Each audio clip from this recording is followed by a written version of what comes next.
Welcome to Frontiers. Hi, I'm Emily Carlson in for Rhonda. The subsistence way of life isn't easy, but for most Alaska natives, it stirs a passion that is hard to understand unless you depend on wild foods. In this show, we take you to Igiugig in southwest Alaska. I spent several days in that part of Bristol Bay where just 65 people call home to catch the tail end of the community's 6-week subsistence challenge. It all started last January and the community had 8 months to prepare. However, it quickly became obvious what a huge undertaking it was. So they divided into 3 groups. 5% are purists who eat food only from a 90-mile radius.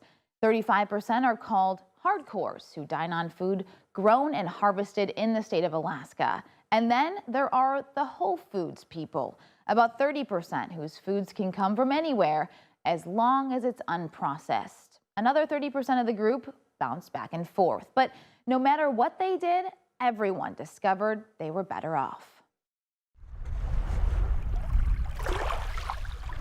Igiugig takes its name from its surroundings. And Yupik, it means throat that swallows water. Exactly what it looks like when Lake Iliamna meets the Igiugig River. People call their home Unlu, their nest. Last chance to get a last bunch of kale. Late October here brings a handful of hard freezes. But Ida Nelson salvages what she can. Swiss chard here, the lettuce. There's also the community greenhouse that Ida didn't visit much until she decided to make a big change. Before I started this challenge, I weighed a scary 355. And that was like the heaviest I've ever been. Ida has type 2 diabetes. 188. And she'll be the first one to tell you she needs to take better care of herself. I've seen my sugars as high as 280, 290, which is really super high. I used to get like hives. No sugar for Ida, no processed foods, no coffee for 6 weeks. A shock to the system for someone who used to drink cup after cup of coffee every day. But now her Keurig sits lonely. Another sign of change, bear fat. And then you'll start smelling it later. On the menu tonight, ground caribou with potatoes, carrots, and those greens from the greenhouse. Gamu. Ida and her kids bought into the Native Food Challenge on day 1. I used to make fun of, not really make fun of, but kind of snicker at people. But like, how in the world could you get full off of just eating a salad and chicken or meat or whatever you're having? And lo and behold, I got full off fish and salad. 28 pounds lighter, Ida says she'll never make fun of salad eaters again. I think we've used an egg. But that doesn't mean it's been easy. You can thank the kids for that. They were the ones who came up with the idea to eat native food for 42 long days. Some kids threw themselves into the challenge with the same enthusiasm as they have for their love of Manatee or native baseball. But others, not so much. No. The first week, like comfort food. Sometimes you're stressed out at school with all the work and you just want to go eat a candy bar.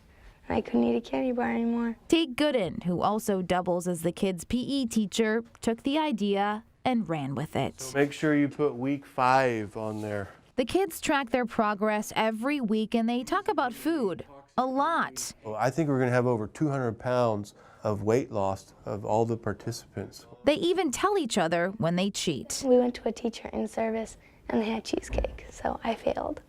Then Ella Gooden slipped up another 5 times. For inspiration, Tate Gooden had his students read In Defense of Food by Michael Pollan. We are not just passive consumers of food, but co-creators of the systems that feed us. A story about a group of Australian Aborigines captured their imagination. They went back to the bush and lived for 7 weeks on a diet that what nature intended them to eat.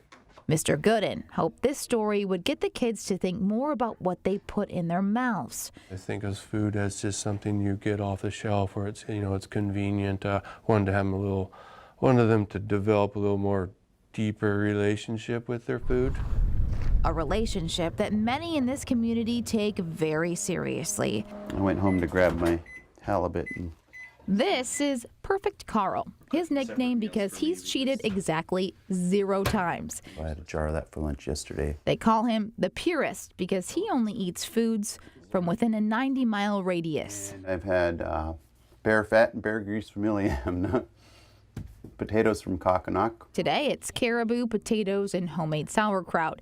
Carl says he feels more energetic, especially after a meal. And when I do get hungry, it's not overwhelming.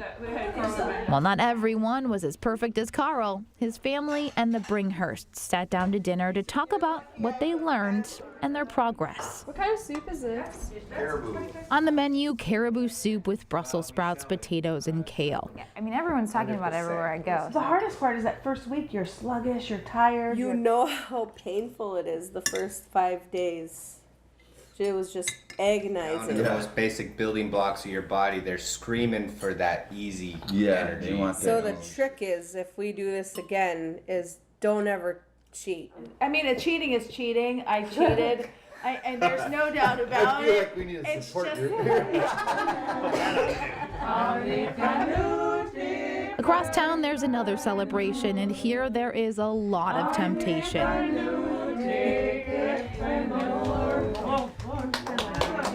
It's Ida's cousin's birthday, and while her family fills their plates with carbs and sugar, Ida and the kids opt for potatoes, porcupine, and dried fish. Ida even dishes out cake to everyone else in the room. I want it, but I don't want it that bad. When Ida sees sweets, a sense of progress holds temptation in check. Her insulin intake is down by 2/3. Motivation to stay the course and also steer her daughters away from type 2 diabetes. For Ida and many others in Igiugig, the Native Foods Challenge has brought them full circle, back to their culture and back to the land. So impressive. Last weekend, the challenge came to an end. Of the 65 people in the community, about 1/3 took part. 75% finished, and they're already talking about doing the challenge again next year. Another big issue for Igiugig is only 50 miles away, the proposed Pebble mine. I'm there purely to learn. They could probably care less what I think. Alexandra Salmon says she didn't expect the phone call to serve on the new Pebble Advisory Board, but says once she learned there was only one other person from the Bristol Bay region at the table, she knew she had to do it. Salmon says that doesn't mean she is for the mine. In fact, it puts her in a difficult spot, torn between her conscience and her duty to help the community reach consensus.